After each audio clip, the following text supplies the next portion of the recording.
Dear Patriots, before the news starts, please subscribe to our patriotic channel by clicking the subscribe button. Give us a thumbs up to this video. Don't forget to leave your opinion below in the comments section. Share the news on Facebook and Twitter so you friends see it. Thank you. Virginia governor race called. The result is a good sign for Republicans for a surprising reason. Democrat Ralph Northam has just been declared the winner of the Virginia gubernatorial race. A few weeks ago, that news wouldn't be surprising, but a series of missteps by the Northam campaign paired with a strong performance by Republican Ed Gillespie turned the race into a nail-biter.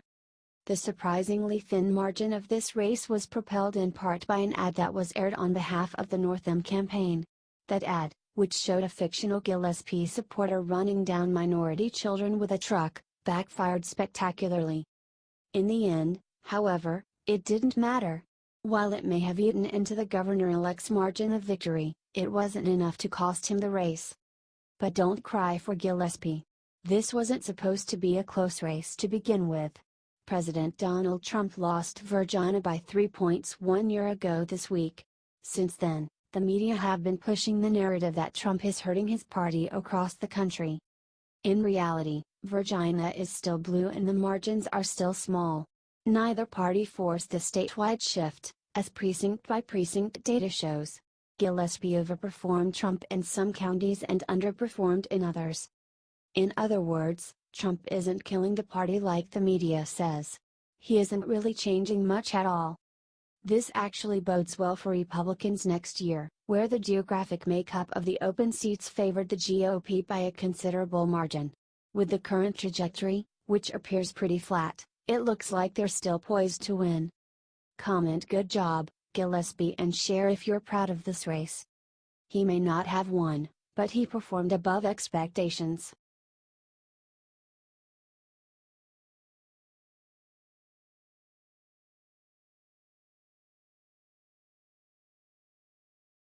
Trump reaches into pocket during huge meeting with Xi Jinping, pulls out secret weapon and wins day. Trump arrived in China for some huge meetings that will have major ramifications for the entire world. North Korea is one big issue and of course trade. Wait till you see the video below. Trump has been tough on China. Most pundits thought he was crazy. Said he was pressing them too hard. Said he didn't know what he was doing. But then a funny thing happened. China, finally, after every single American president had tried and failed, got tough on North Korea. They refused to allow their banks to do business with the North Koreas, eliminating their access to foreign currency. They have stopped or will severely limit their imports of North Korean coal. And they have gathered a huge force of soldiers on the border and have warned North Korea that future nuke tests that could destabilize the mountain test site and leak its poison into China would be met with an immediate ground invasion. North Korea is now desperate, and if we are much closer to a solution than at any time in the past 40 years. So the stakes were high when Trump met with Chinese President Xi Jinping earlier today. Trump was given a massive state welcome and then taken to a private meeting with the Chinese president. Trump has already been winning in the negotiations and the Chinese are known for saving face. They needed a win and Trump, ever the master negotiator, knows this. So right after the meeting started, as reported by Reuters, Trump reached into his pocket and pulled out his secret weapon.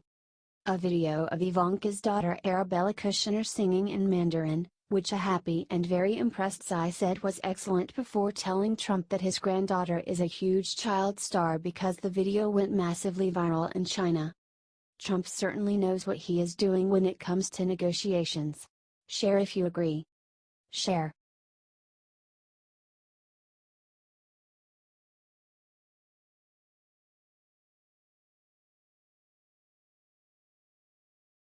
After arriving in China, Trump looked into camera and everyone saw a scary thing behind him. Huge news and it's hot off the presses.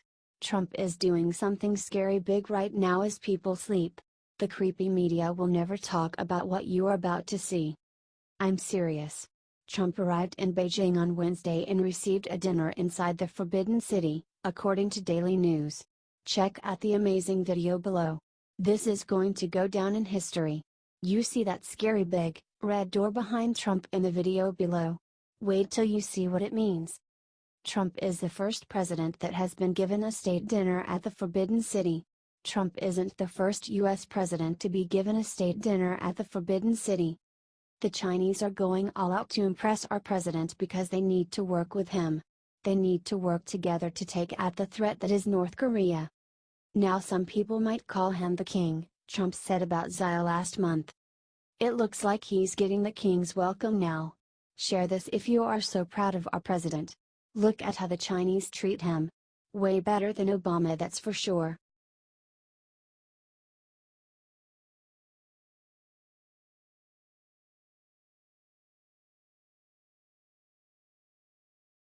Tucker Carlson just dropped the hammer on journalist who doesn't know anything about the Second Amendment. Leftists of all stripes have been coming out of the woodwork to politicize the horrific church shooting in Texas on Sunday. As per usual, their calls for more gun control are grossly misinformed.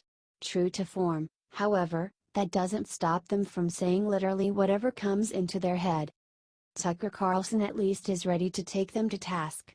Tuesday on Tucker Carlson Tonight he ripped the Atlantic journalist David Frum for suggesting in a tweet that domestic abusers should be banned from owning firearms, a law that has already been in the book for decades.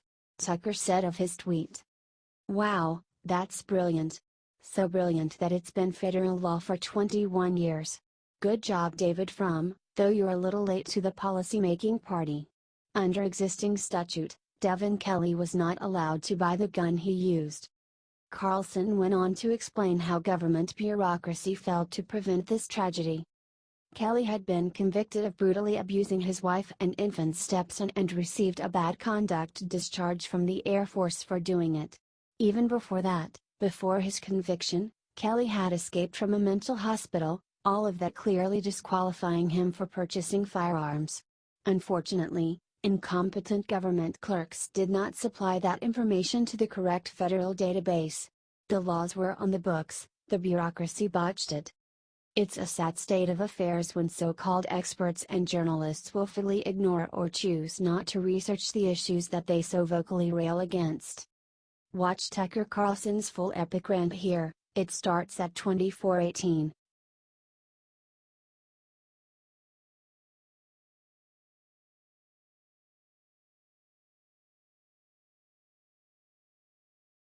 Reno's beware. Seconds ago Trump got up and told Ed Gillespie exactly why he lost Virginia.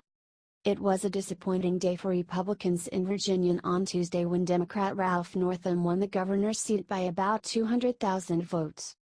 Frustrated Republicans were left asking why? President Trump gave the perfect answer. The president is dead on here. Gillespie never invited the president to campaign on his behalf, and didn't mention him during his last speech before elections. Considering President Trump has been wildly successful getting voter turnout and creating exciting campaigns that speak to a wide audience, it was foolish for Gillespie to hold the president at arm's length. Instead, Gillespie campaigned with Senator Marco Rubio, RFL, and New Mexico Governor Susana Martinez.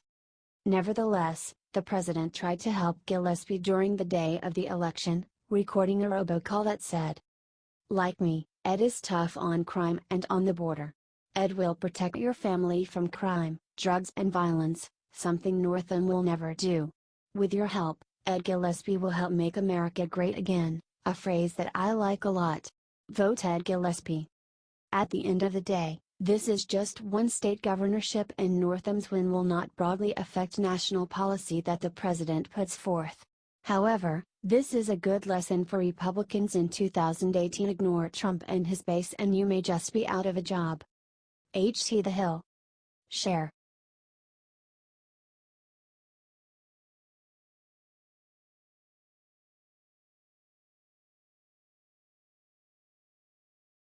Seconds ago in South Korea Trump turned and gave forward order that'll change the world forever. President Trump issued a huge warning to North Korea seconds ago. This is why you don't mess with the United States. He looked right into the eyes of the audience in North Korea and said 4 words that echoed throughout the building. This a very different administration than the United States has had in the past, Trump said. Do not underestimate us. And do not try us. Watch what happens next. About a minute in, our president didn't stop there. He tore North Korea apart. Every step you take down this dark path increases the peril you face, Trump said. North Korea is not the paradise your grandfather envisioned. It is a hell that no person deserves.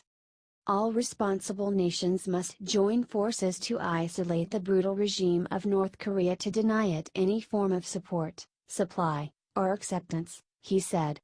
When the Korean War began in 1950, the two Koreas were approximately equal in GDP per capita, but by the 1990s South Korea's wealth had surpassed North Korea by more than 10 times. And today the South's economy is over 40 times larger, Trump said.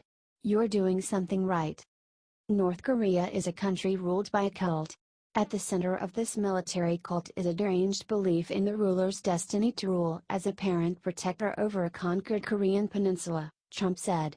The more successful South Korea becomes, the more successfully you discredit the dark fantasy at the heart of the South Korean regime.